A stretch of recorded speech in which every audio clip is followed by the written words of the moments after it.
ननद और भाभी का रिश्ता नैतिक कहानी। ज़्यादातर देखा जाता है कि ननद के हावी होने के कारण भाभी पर बहुत अत्याचार होते हैं। ननद चाहे मायके में रहती हो या ससुराल में, वह भाभी के विरोध में अपनी मां के कानाफूसी करती है। भाई को भी भड़काना कारण बहन भाई पर अपना पूर्ण अधिकार समझती है और अपने अहंकार को ऊपर रखना चाहती है, और यदि भाई समझदार न हो तो बहन की बातों में भी आ जाता है और फिर अपनी पत्नी पर अत्याचार कर बैठता है। क्या आपने कभी ननद भाभी के झगड़े के पीछे का कारण सोचा है? यदि आप कारण को समझेंगे तो आपको जवाब मिलेगा, मैं। जब तक ये मैं का भाव रहेगा तब तक आप अपने रिश्तों की गाड़ी को ज़्यादा दूरी तक नहीं चला पाएंगे। अभी हाल ही की बात है, आगरा निवासी एक परिवार में भाभी और ननद की छोटी मोटी बात पर अक्सर बहस हो जाती थी।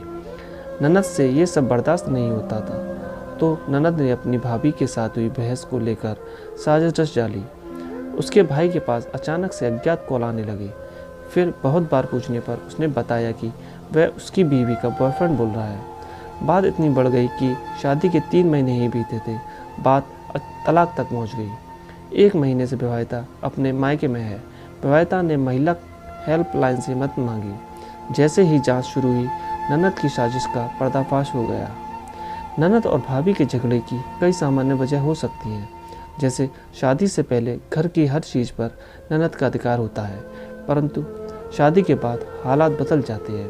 अब ननद घर की मेहमान और भाभी घर की मालकिन। ऐसे में हर छोटी बड़ी बात पर ननद का हस्तक्षेप करना बहू की बर्दाश्त नहीं होता। बस यहीं से शुरुआत होती है ननद भाभी के रिश्ते में कड़वाहट की। यह एक अटल सत्य है कि हमें कभी न कभी अधिकारों का हस्तांतरण करना ही पड़ता है। हम हमेशा मालिक बनकर बैठे रहेंगे तो हम कभी किसी का प्यार और विश्वास हासिल नहीं कर पाएंगे। नरम स्वभाव और अधिकारों का विभाजन हमारे रिश्तों की करवाट में मधुरता ला सकता है।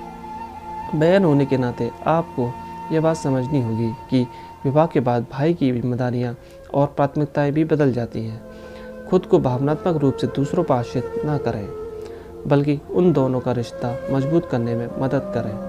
ननद और भाभी दोनों को यह समझना चाहिए कि किसी भी व्यक्ति के लिए पत्नी और बहन दोनों जरूरी है, इसलिए उस पर कभी भी दोनों में से किसी एक का चुनाव करने का दबाव न डालें।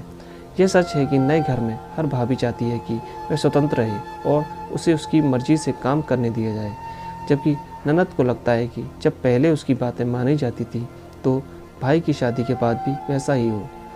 जब इस घर में हमेशा उसी की सुनी जाती थी तो अब भी उसी की सुनी जाए।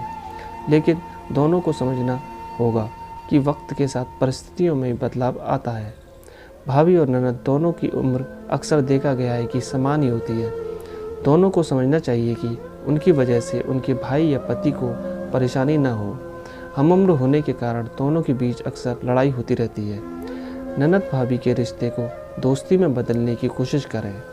मतभेद के दौरान दोनों शांत रहें। कोशिश करें कि समस्या बढ़ने से पहले ही सुलझ जाए। रिश्तों को तोड़ने से पहले हमें उनके दूरगामी परिणामों के बारे में भी सोचना चाहिए, क्योंकि हमें इनकी राह पर लंबी दूरी तक चलना होता है। रिश्ते बनाकर तोड़ने की चीज़ नहीं होते, ये तो उम्र भर निभाने के लिए होते हैं। जब जीवन भर इन्हें निभाना ही है तो क्यों ना प्यार की बारिश से इस कड़वाहट को दूर किया जाए और ननद भाभी के इस रिश्ते को 2 बहनों का रिश्ता बनाया जाए। आपके क्या विचार हैं? कमेंट में ज़रूर बताएं। धन्यवाद।